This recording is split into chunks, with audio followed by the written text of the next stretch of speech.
becoming a holiday tradition. It airs tonight on 2020, and Barbara's here with some of the highlights right now. You got the full tour, as always. I got the full tour of the White House with the star of the White House, and it's not the president or the first lady. You know who it is. It's Beau. It is Beau, but you did sit down with the president and cover a lot of the news of the day as well. We did. We talked to the two of them, and you will see that they're very different when they're together. They're very funny and cute. But we also asked the president a very important question about the legalization of marijuana, because there are two states in which it is legal. Washington and Colorado. Let's take a look. Do you think that marijuana should be legalized?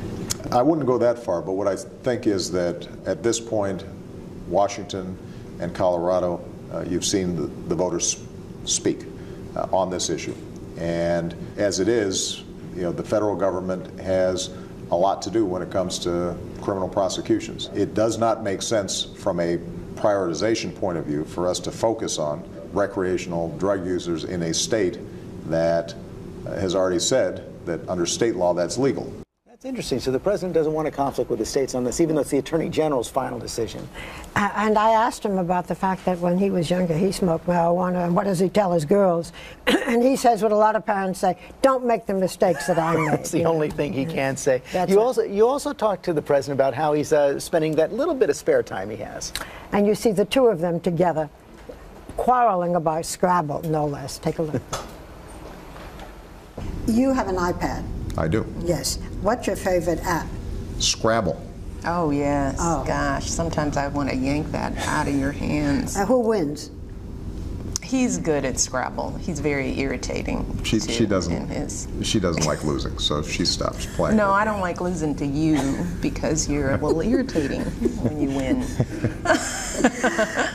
He's a little cocky about his Scrabble.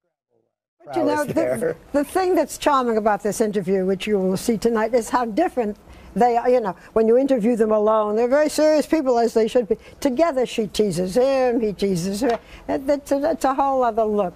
But then, what I found very touching, I asked the president and first lady if they had a message for Robin, and indeed they did. Well, let's take a look. I wanted to make sure to send a big Christmas greeting to Robin Roberts, part of your team, and who is just such a wonderful person, somebody that we've come to really love, and so we're just rooting for her and hope she's doing great, and want her to know that the whole Obama crew is thinking about her. Robin, we love you. We want Robin to come back and keep doing great things. Amen to that. That is fantastic right there. Now, and they weren't part of the interview, but you also got to talk about Malia and Sasha as well. Well, Malia has gotten a cell phone, and the president said, you know, one of the reasons I think that he says, one of the reasons I'm glad I was reelected is that I have the Secret Service to keep my eye on the girls, especially now that Malia is getting old enough for boys to be calling. And the whole business now used to have to call through the White House. Now she has her own cell phone.